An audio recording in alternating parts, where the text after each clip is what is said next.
I saw this a few days ago when it happened.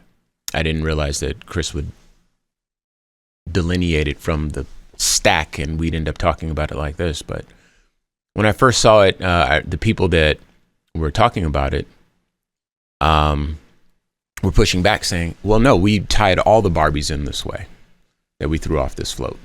So there's white Barbies, there's black Barbies. That's how we, beads go around your neck. This is just kind of how it looked.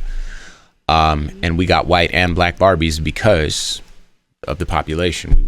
Whatever. This is kind of the position I remember them taking. And I realized that as a black person, I can see things. I'm sensitive to things that other people might not be sensitive to. And indeed, I may see things and connect dots that there's no intentionality behind it. I famously told a story. I walked into my studio one day at an old radio station. Someone had left a banana on my mixing console, and I flipped. I absolutely flipped. I was livid. And it turns out that the morning show guy just left his breakfast in the studio, and he took his motorcycle that day. Whatever. That was his story. And I knew that guy. That guy was fine. So it wasn't. It looked to me like something that it wasn't, and of course it was harmless. So I realized that I'm gonna speak for myself, but I think that by extension, a lot of people who have kind of been exposed to so much trauma that we got either genetically or in our own lifetimes will see things sometimes that aren't there. And us seeing a black Barbie doll with beads tied around her neck, that might trigger that.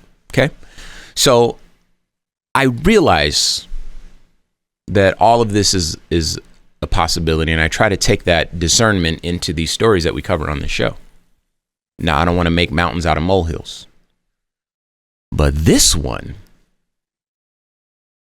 the reason I didn't push back on the story, this one, they were throwing these dolls off of a float called Crack Pipe. It says it on the side of the float, huge letters, big as a person, Crack Pipe. So, maybe there's some intentionality there by some folks. The rest of the people on the float aren't making the connection, so they're participating not knowing. Maybe it's all a big conspiracy and everyone's involved. Or maybe it's just racially insensitive. Either way, these people need to do better. Especially in a place where, again, that trauma runs deep. You don't want to exacerbate people's trauma, not if you're a decent person.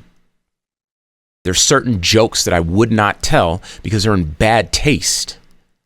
And there's some people that just, they'll laugh because they're trying to be polite, but it hurts them. And I know that because I've experienced it, and I know that because I've actually offended people in my life. And I realized that's not the person I want to be. And so I had to learn what these other people's traumas were. All the people that I've interacted in my life, I had to learn what their traumas were so that I could be sensitive to those traumas and respect them. I have no problem becoming a more decent man. I have no problem teaching my son how to become a more decent man and evolving with the world. So I don't feel like that's weakness. I don't feel like there's anything wrong with that. And I think that there's been an entitlement that has been associated with white people for such a long time that a lot of times these blind spots sneak up on them because they aren't active in trying to identify where the blind spots are. And at best, that's probably what this story is.